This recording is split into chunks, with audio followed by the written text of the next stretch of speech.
South Korea just became the first major economy on Earth to officially qualify as a super-age society. 20% of its population is now over 65. But let's get one thing straight before the K-pop music fades and the Samsung logos dim. This isn't just an aging problem. This is an economic extinction event hiding in plain sight behind a wall of LED screens and boy band choreography. The country with the lowest fertility rate on the planet, lower than war-torn Ukraine, lower than every single nation ever measured in human history, is running out of people. And when a country runs out of people, it doesn't just get quieter, it gets poorer, it gets weaker, it gets older, and eventually, it gets smaller. Much, much smaller. Imagine you build the most spectacular economic miracle of the 20th century. You go from rubble and rice paddies to semiconductors and skyscrapers in a single generation. You become the envy of every developing nation on Earth, and then your own children decide they'd rather not exist. How do you spend $300 billion trying to convince people to have babies and still end up with fewer babies than ever?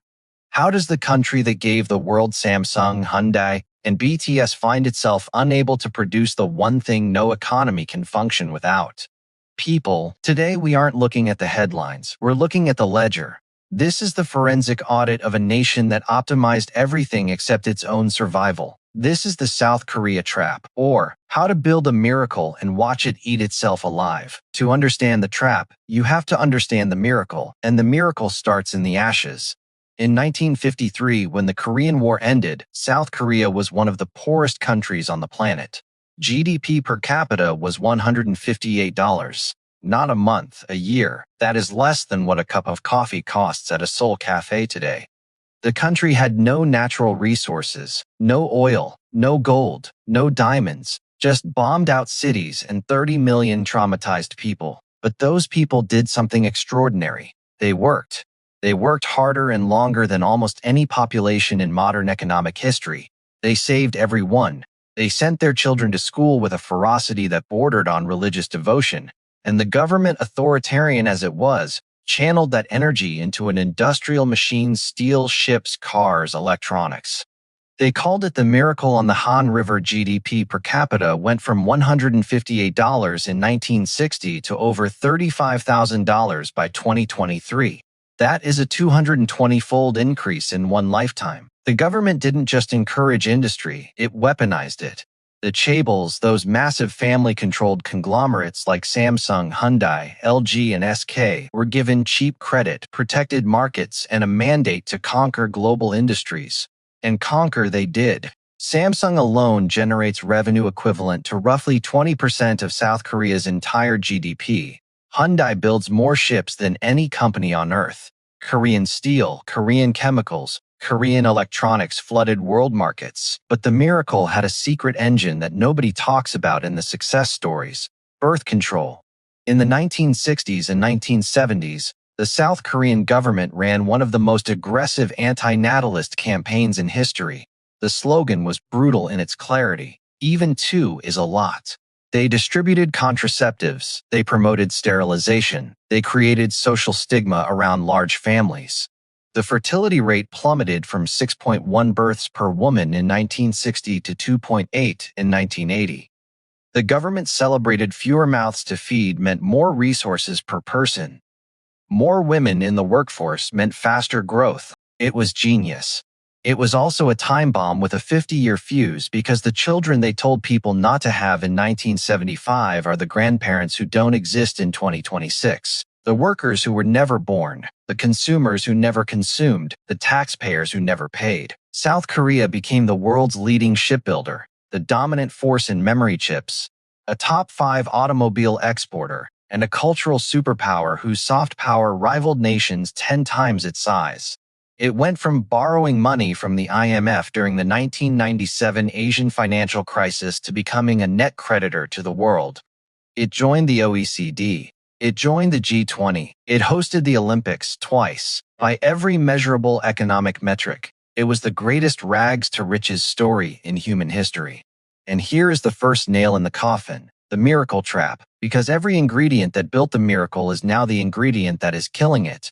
The work ethic that created Samsung also created a culture where employees clock 1,900 hours a year, 150 more than the OECD average. The education obsession that produced the world's most skilled workforce also produced a pressure cooker so intense that children study until 1 in the morning and parents spend $1,000 a month per child on private tutoring. The economic ambition that lifted millions out of poverty also created a society where having a child costs $275,000, making South Korea the most expensive place on earth to raise a kid. The miracle didn't just build the economy, it built the conditions that would ensure the economy could never sustain itself. And the most devastating symptom of that contradiction is a number so small. It sounds made up, 0.72. This is nail number 2, the fertility free fall. In 2023, South Korea's total fertility rate hit 0.72. To put that in context, a country needs a fertility rate of 2.1 just to replace its population. South Korea is at roughly 1/3 of that. It is the lowest fertility rate ever recorded in any country, in any era, in the history of demographic measurement. Lower than Japan's, lower than Italy's, lower than Ukraine's, a country that is literally at war. In Seoul, the capital, the rate is even more horrifying, 0.55. Let me put that in perspective for every 100 South Koreans alive today. At current rates, they will produce roughly 36 children. Those 36 children will produce about 13 grandchildren. Those 13 will produce about 5 great-grandchildren. Within 3 generations, 100 people become 5. That is not a decline. That is a disappearance. The population peaked at about 51.7 million in 2020. It has been declining every year since. In 2020, South Korea recorded more deaths than births for the first time since modern records began. That crossover point when a nation starts dying faster than it reproduces is the demographic equivalent of crossing the event horizon of a black hole. You can theoretically still escape, but the gravitational pull gets stronger with every year. Statistics Korea projects the population will fall to 36 million by 2072 under optimistic assumptions. Under pessimistic ones, it could drop below 28 million by the end of the century. And here is a number that genuinely stops demographers in their tracks.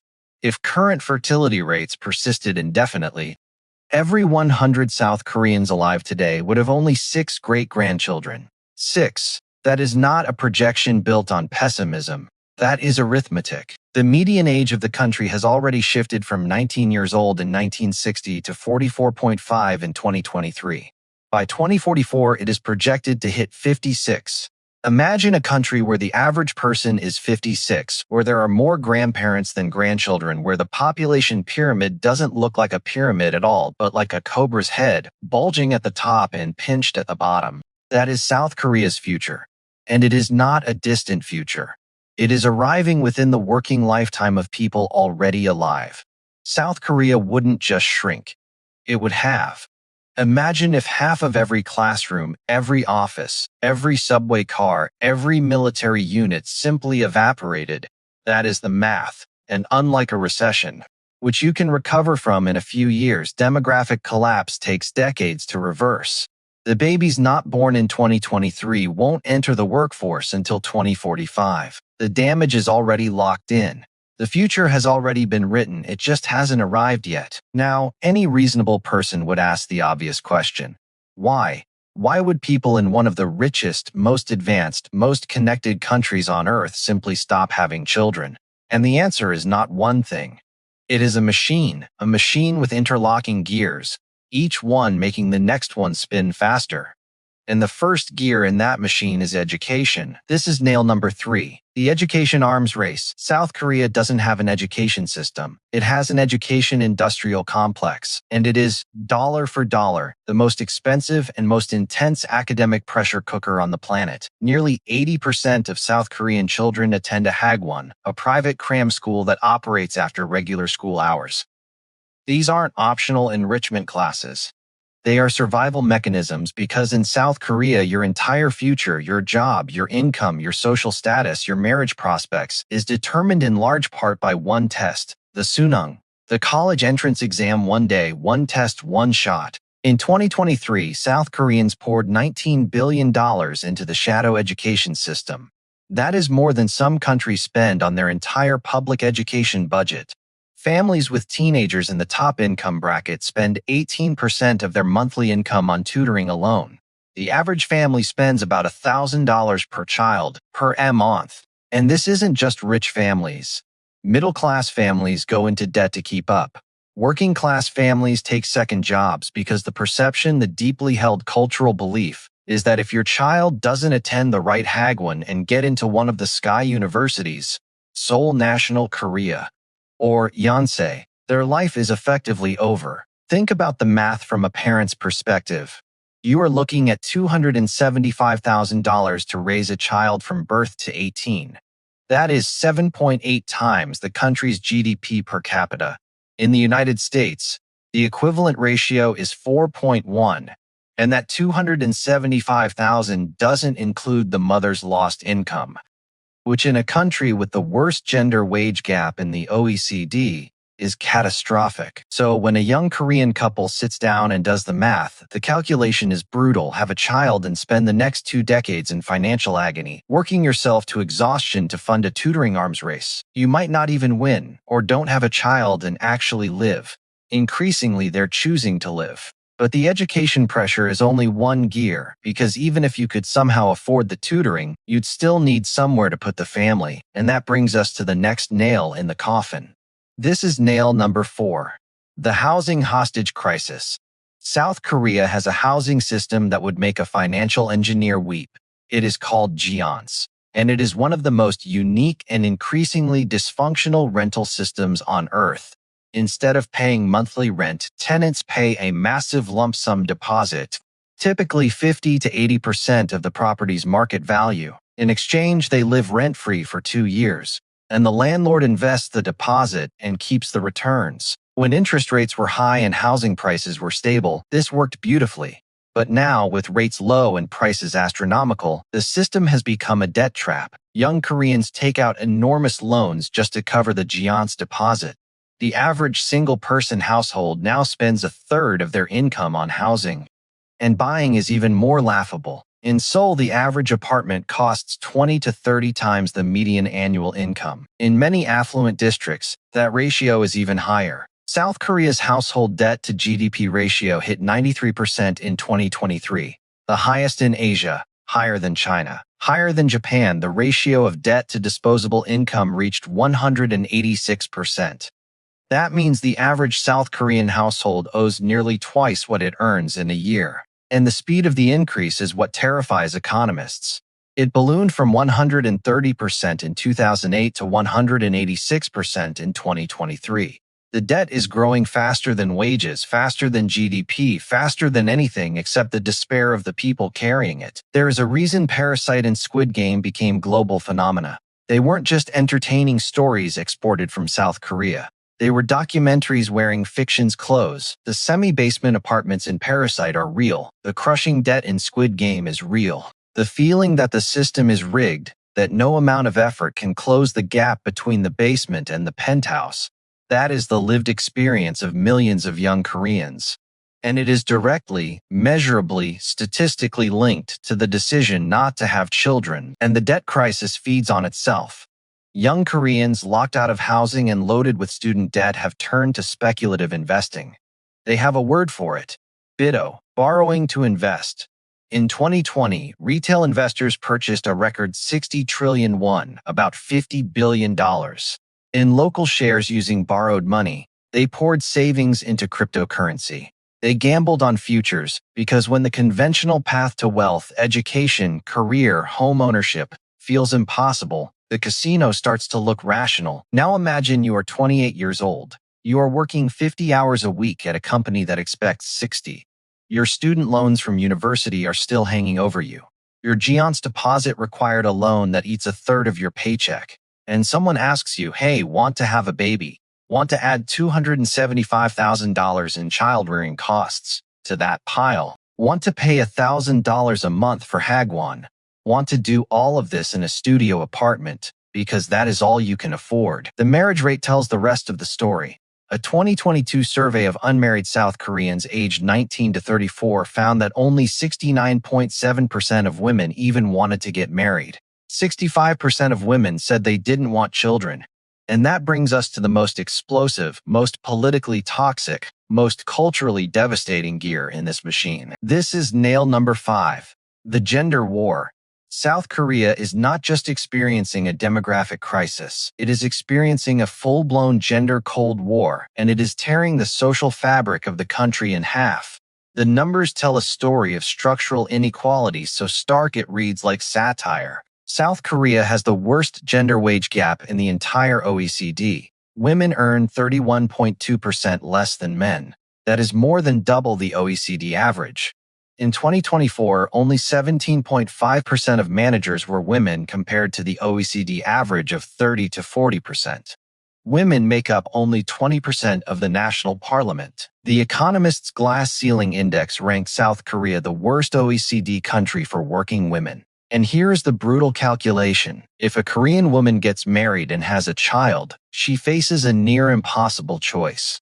Continue working in a culture that stigmatizes maternity leave and offers minimal childcare support, or quit her job and become financially dependent on her husband in a society where domestic labor is almost entirely unshared. Korean women in heterosexual households perform a disproportionate share of unpaid domestic work. And if the marriage fails, the financial cliff is devastating. The Global Gender Gap Index ranked South Korea 94th out of 146 countries in 2024, 94th behind Kazakhstan, behind Kenya, behind Peru. This is a country with a higher GDP per capita than Spain. And yet its women face structural barriers that would be familiar to those living in economies a fraction of its size. Korean workers still clock an average of 1,901 hours per year, 149 hours above the OECD average. In that environment, taking maternity leave isn't just career limiting, it is career ending, and everyone knows it. So women make the rational choice. They don't have children. A 2023 report found that 65% of South Korean women did not want children. 42% did not want to get married at all, and here is the number that should chill the blood of every pro-natalist policymaker. Over 80% of those women cited domestic violence as a key factor behind their decisions. Not housing costs, not education expenses violence. Gender-based violence is so pervasive in South Korea that when women successfully end a relationship without getting a violent reaction, they have a term for it: a safe breakup.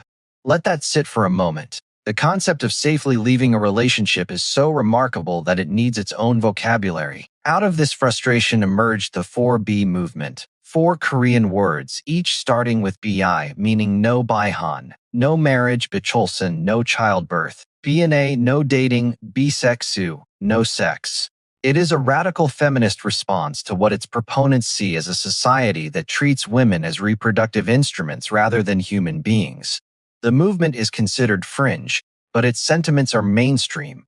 When 65% of young women say they don't want children, the 4B movement isn't leading the charge. It is articulating what millions are already feeling, and the backlash has been equally fierce.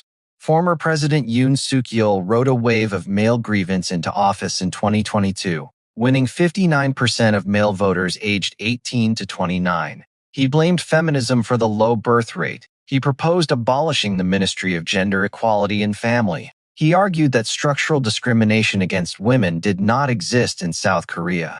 The gender divide in Korean politics is now one of the most extreme in any democracy. Men and women under 35 don't just disagree on policy, they inhabit different political universes. Think about the level of dysfunction this creates. You have a country that desperately needs more babies, and the two groups of people required to make those babies can barely stand to be in the same room. This isn't a policy failure. This is a societal schism, and no amount of baby bonuses can bridge a divide this deep. But if you think the gender war is the darkest chapter of this audit, wait until you see what is coming for the money. Because when the babies stop coming, the bills don't stop. They accelerate. And that brings us to nail number 6, the pension time bomb. South Korea's National Pension Service is the third largest pension fund on the planet. As of 2024, it held over 1,100 trillion won, roughly $834 billion. That sounds like a lot. It isn't because the NPS is projected to start running deficits by 2041 and be completely depleted by 2055. Not reduced, not strained, emptied, gone, every one of it. Let me put the pension math in human terms. Currently, 22.38 million South Koreans contribute to the plan. 6.82 million people over 65 receive benefits. By 2050, projections suggest there will be only one working-age adult for every retiree. One person funding one pension. That isn't a pension system. That is a Ponzi scheme that ran out of new investors. And when it collapses, the people who suffer most are the people who are already suffering. Here's the statistic that should haunt every policymaker in Seoul. 40% of South Koreans aged 66 and older live in relative poverty. For those over 75, it is 52%. That is the highest elderly poverty rate in the entire OECD. The highest, not Japan, not Greece, not Portugal. South Korea, the economic miracle that lifted the nation out of poverty, left its elderly behind, and the demographic collapse is about to make it catastrophically worse. The contribution rate has been stuck at 9% since 1998, 27 years without an increase. Every administration kicks the bomb to the next one. They call it Nimto in Korean policy circles. Not in my term of office. It is a ticking time bomb being passed from president to president like a game of hot potato. Except the potato is a $1 trillion fiscal catastrophe. And here is where the demographic crisis creates something even more toxic than poverty. Intergenerational war. Young Koreans in their 20s and 30s look at the pension math and see a system that will drain their paychecks for decades and be empty by the time they retire. They call it a scam. Some openly call for the abolition of the NPS extreme views, but they resonate because the math supports the outrage. Why would a 25-year-old pay 9% of their income into a fund that is mathematically guaranteed to be bankrupt before they turn 65? Meanwhile, the elderly look at their monthly pension payments, an average of 838,001, roughly $635, and wonder how they're supposed to survive in a country where a modest Seoul apartment costs $1 million. The pension system that was supposed to be the reward for building the miracle has become a generational fault line. The young feel robbed, the old feel abandoned, and the government stands in the middle, paralyzed by the knowledge that any solution will infuriate at least half the electorate. This brings us to nail number 7. The ghost towns. The demographic collapse isn't theoretical. It is already visible if you leave Seoul. 49 schools were shut down in 2025 alone. That number has been accelerating up from 22 closures in 2023 to 33 in 2024. 88% of these closures are in rural areas. And these aren't just buildings closing, they are communities dying. When a school closes, the families with children leave. When the families leave, the businesses close. When the businesses close, the tax base evaporates. When the tax base evaporates, the services shut down, the hospital, the post office, the bus route. And then the elderly are left alone in towns that are technically still on the map but functionally no longer exist. We have already seen this movie in Japan, where nearly 10 million houses sit abandoned, entire villages reclaimed by nature, schools turned into museums of a vanished childhood. South Korea is about 10 years behind Japan on this curve, and it is moving faster. South Korea had 20,605 schools nationwide in 2023. The student population is now half of what it was in 1980. And the shrinkage is accelerating because the women who aren't having babies today are the smaller generation born after 1996. The larger cohorts of women born in the early 90s are aging out of their childbearing years. From 2026 onward, there simply aren't enough potential mothers to stop the spiral, even if every single one of them decided to have children tomorrow, which they won't. And the ripple effects are already reaching professional fields. Low birth rates have discouraged South Korean doctors from entering pediatrics out of fear that the field has no future. The number of pediatric facilities in Seoul fell 12.5% between 2018 and 2022. Children are getting sick in a country that is closing children's hospitals. The irony would be darkly funny if it weren't potentially lethal. By 2060, according to population projections, the number of South Koreans aged 25 to 45, the prime working, spending, creating, innovating demographic, will drop from 17.5 million to 5.6 million. The cultural and economic engine that produced K-pop, K-drama, K-beauty, and the Korean wave was powered by a generation that is about to retire, and the generation behind them is a fraction of the size. And if shrinking classrooms and dying towns aren't alarming enough, consider this. South Korea is technically still at war. The Korean War ended with an armistice in 1953, not a peace treaty. North Korea, with its nuclear weapons and its million-man army, sits 50 miles from Seoul, which makes nail number 8 especially terrifying. The military squeeze. South Korea currently maintains about 500,000 active military personnel through a conscription system that requires all able-bodied men to serve 18 to 24 months. The military needs to onboard approximately 200,000 soldiers a year to sustain current levels. The number of 20-year-old men eligible for conscription has already fallen 30% since 2019 to roughly 230,000. By 2040, that number is projected to drop to 130,000. Let me do the math for you. The military needs 200,000 bodies a year. In 20 years, only 130,000 will be available. You can't defend a border with a spreadsheet and good intentions. Some analysts suggest technology can fill the gap: drones, AI, autonomous weapons systems. And South Korea is investing heavily in these. But as one senior Defense Ministry official put it bluntly, there are limits to replacing people with technology, especially when facing a heavily armed adversary right across the border. You can automate surveillance. You can't automate a soldier who needs to hold ground. And here is the grim forecast. If current trends continue, by 2060, maintaining the current military ratio would require 15% of all men of combat age to serve. Up from 5% today. That is not a military. That is a draft lottery where almost everyone loses. Now, a reasonable person watching this might ask, surely the government has done something about this. Surely $300 billion in spending over 16 years has produced some result. That brings us to nail number 9. The $300 billion Band-Aid. Since 2006, South Korea has spent the equivalent of nearly $300 billion on pronatalist policies, baby bonuses, cash rewards for newborns up to $22,100 per child, subsidized fertility treatments, housing priority for newlyweds, tax breaks for families, state-sponsored dating events, extended maternity and paternity leave, reduced working hours legislation. They even floated a proposal to exempt men from mandatory military service if they had 3 or more children before the age of 30. And the result? The fertility rate went from 1.08 in 2005 to 0.72 in 2023. It didn't just fail to go up. It kept going down. $300 billion spent, and the line on the chart kept falling like it hadn't noticed.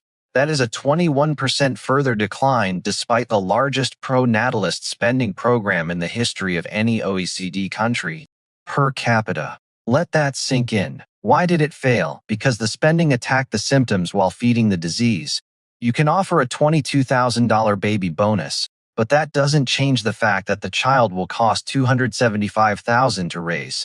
You can extend maternity leave, but that doesn't change the fact that 70% of Korean women who take it face career penalties. You can build subsidized apartments, but that doesn't fix a housing market where Giants deposits require 6-figure loans. The golden time for responding to low fertility has already passed. Those are not my words. Those are the words of demographic researchers inside South Korea. The larger cohorts of women born in the early 1990s are now aging out of their childbearing years. From 2026 onward, they'll be replaced by smaller generations born after 1996. Even if the fertility rate magically jumped tomorrow, the pool of potential mothers is shrinking. You can't fill a bathtub if someone already pulled the plug. And that brings us to the economic reality that nobody in Seoul wants to say out loud. Nail number 10. The growth-death spiral. South Korea's potential growth rate is currently estimated in the upper 1% range. By the 2040s, it is projected to fall to near zero. Not because of a financial crisis, not because of bad trade deals, not because of a stock market crash, because of arithmetic. Fewer workers means less output. Less output means less tax revenue. Less tax revenue means less government spending. Less government spending means worse services. Worse services means lower quality of life. Lower quality of life means even fewer people want to have children. It is a doom loop, and it is already spinning. The Bank of Korea has warned that a permanent recession is possible by the 2040s if demographic trends continue. Growth that averaged 4.9% in the 2000s and 3.5% in the 2010s is now projected at under 2%. The IMF forecasts 1% for 2025 and around 1.9% for 2026. And those projections assume things don't get worse. They will get worse, because the math only moves in one direction from here. And here is the cruel twist. South Korea's economy is built on a dual labor market that is itself a fertility killer. On one side, you have the chaebol employees, regular workers at Samsung, Hyundai, LG. They have job security, benefits, decent pay. On the other side, over 30% of the workforce is in non-regular, precarious employment. Contract workers, temp workers, gig workers. They earn less, have no job security, and receive minimal benefits. And guess which group is disproportionately young? The dual labor market means that the people who are supposed to be starting families are the same people who can't predict whether they'll have a paycheck next month. South Korea's youth unemployment tells a story that the headline rate masks. The official rate for those aged 15 to 29 was around 10%.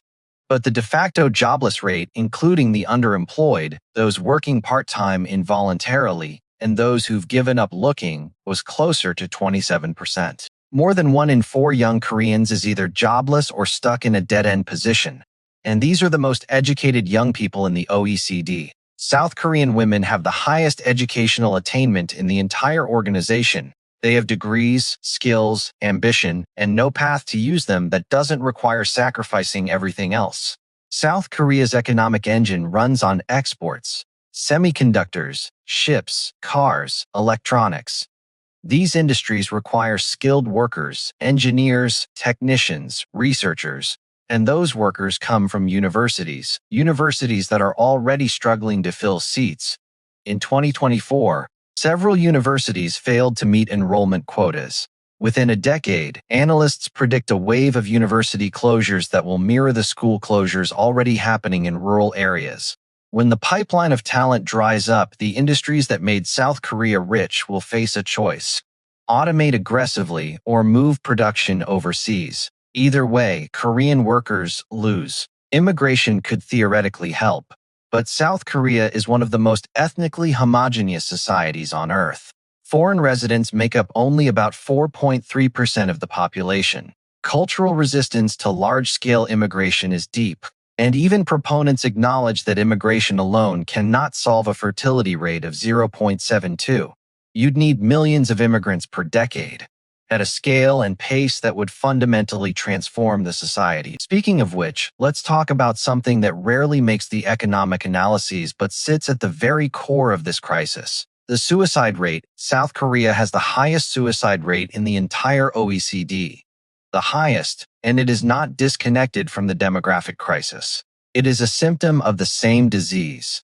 The same pressure cooker that makes education unbearable, housing unaffordable, work unending, and parenthood unthinkable also makes life, for too many Koreans, feel unlivable. The demographic crisis isn't just about who isn't being born. It is about who is choosing to leave. Think about it this way. South Korea has the highest suicide rate in the OECD, the highest elderly poverty rate, the highest education spending as a share of household income, the highest household debt in Asia, the worst gender wage gap, the worst glass ceiling for working women, the longest work hours among comparable economies, the most expensive place to raise a child, and the lowest fertility rate in human history. These aren't separate crises. They are the same crisis, wearing different masks. Each one reinforces the others. Each one makes the others worse. It is not a collection of problems. It is a system of problems, and they are locked in a death spiral. All right, if you've made it this far through this forensic audit, you understand that this is not a simple problem with a simple fix.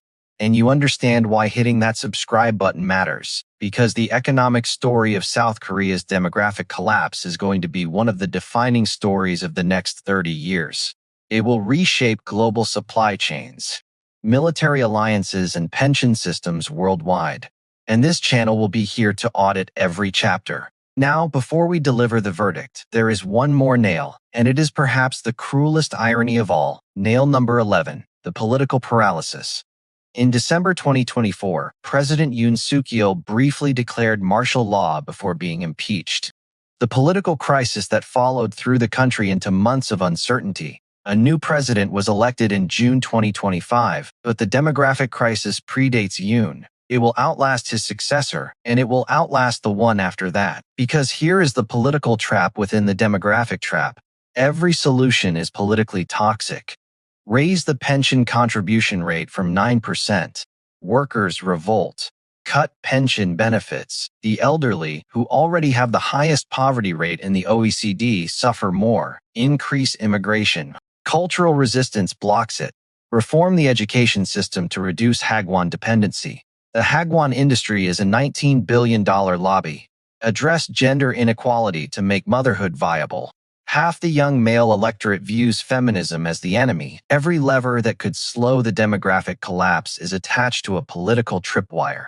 And so administration after administration does the same thing. They announce a new pro-natalist package. They hold a press conference. They spend a few more billion, and the fertility rate keeps falling. It is NIMTO elevated to a national governing philosophy. Not in my term of office. Let the next president deal with the extinction of the Korean people. So here we are. The verdict is in. South Korea is not dying because of a single mistake. It is dying because of a system where every gear was optimized for growth but none were designed for sustainability. And the final bill of that system is coming due. Here is the forensic summary. 1. Fertility rate 0.72 in 2023. The lowest ever recorded in any nation in human history. Even the slight uptick to 0.75 in 2024 leaves the country at less than a third of replacement rate. 2. Population decline. From a peak of 51.7 million in 2020 to a projected 36 million by 2072. A 30% reduction. Under pessimistic scenarios below 28 million. 3. Pension collapse. The National Pension Service, the world's third largest fund at $834 billion, projected to be completely depleted by 2055. 4. Elderly poverty.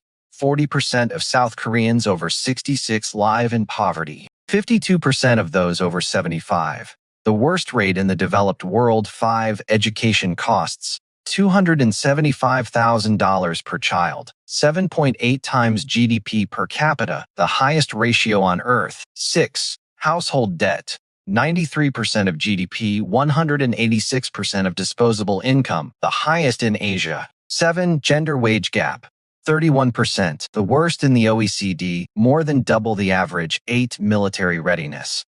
Conscription-eligible men falling from 230,000 to 130,000 by 2040 while technically still at war with a nuclear-armed neighbor. 9. Government spending. $300 billion over 16 years with virtually no impact on the fertility rate.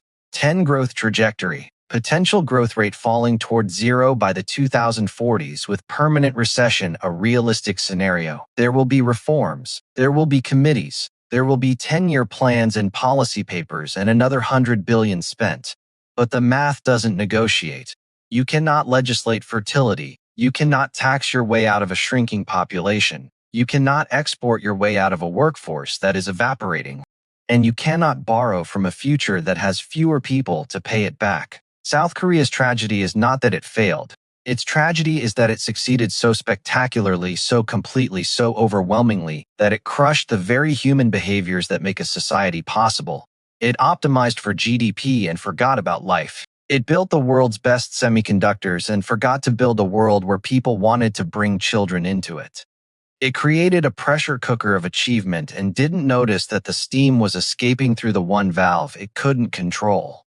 The decision of a woman looking at the cost of housing, the cost of education, the cost of a career sacrificed, the cost of a marriage in a society that doesn't treat her as an equal, to simply say no. That no is not a policy failure. It is a verdict, delivered not by a court but by millions of individual humans making the most rational decision available to them.